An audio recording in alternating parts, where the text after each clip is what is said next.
Scar telah ditewaskan oleh Simba, sang raja singa yang juga merupakan anak saudaranya.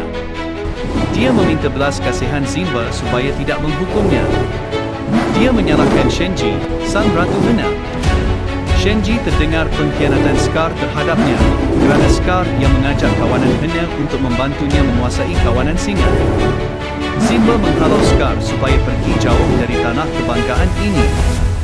Scar melarikan diri ke sebuah gua di ujung savana dengan kecederaan dan keletihan akibat kalah bertarung dengan Simba. Pada ketika skin Shenji dan kawanan henna muncul untuk membalas pengkhianatan Scar. Mereka mahu meratap sang singa yang sudah hilang upaya itu. Nasib Scar sedikit beruntung apabila kedengaran bunyi tembakan pemburu. Para henna melarikan diri. Tempat orang manusia pemburu bersenjata api muncul.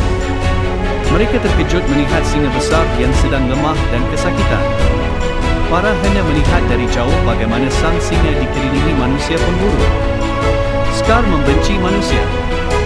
Dia lantas cuba menyerang salah seorang pemburu dengan sisa tenaga yang ada. Tetapi peluru tembakan manusia lebih pantas.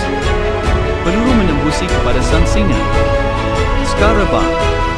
Para henna melarikan diri dan membawa berita kematian Scar kepada dunia savana. Para pemburu membawa bangkai Scar menaiki truk untuk dibawa ke sebuah makmal gila.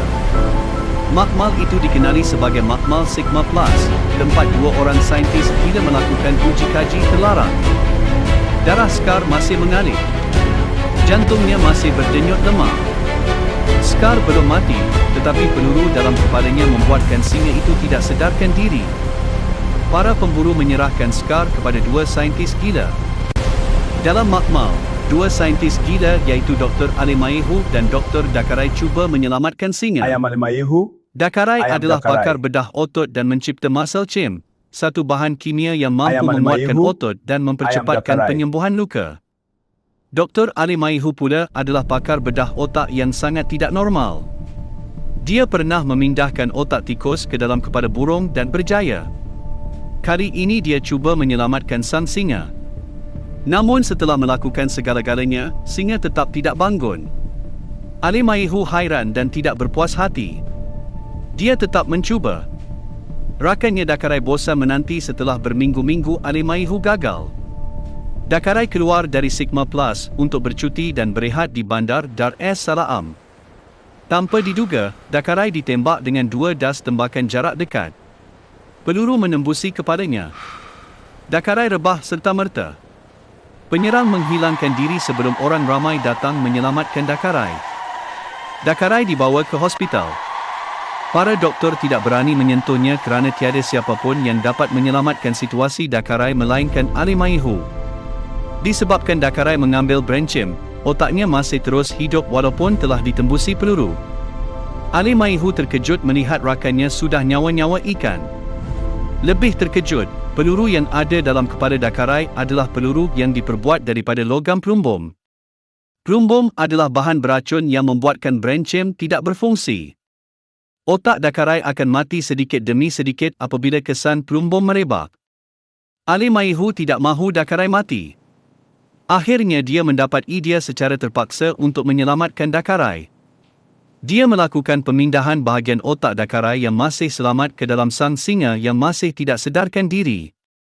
4 hari 4 malam bekerja sendirian memenuhi kegilaan sendiri, akhirnya pemindahan berjaya. Dakarai tersedar, namun sangat terkejut melihat dirinya sudah menjadi seekor singa. Tanpa diduga, kesedaran Scar juga bangun dan cuba menyerang Alemayehu. Dalam dimensi minda singa, kesedaran Dakarai terpaksa bertempur dengan kesedaran sang singa untuk mengawal tubuh fizikal singa. Akhirnya minda manusia lebih kuat berbanding minda singa. Dakarai berjaya menundukkan minda kesedaran singa. Beberapa minggu kemudian, Dakarai dan Scar menjadi serasi. Scar meminta Dakarai memenuhi permintaannya untuk kembali ke savana. Dia mahu mencari Shenji dan para henna. Dendamnya mesti dilunaskan. Kini Scar bukan singa biasa, tetapi singa yang diperkuat dengan muscle chim dan memiliki kebijaksanaan saintis gila. Apa yang akan terjadi kepada kawanan henna? Apakah Scar akan kembali mencabar Simba? Dapatkan novel e-book luar biasa daripada penulis Fatih Ahmadi berjudul The Two Brothers, Rempuhan Savana. Dapatkan link di bio.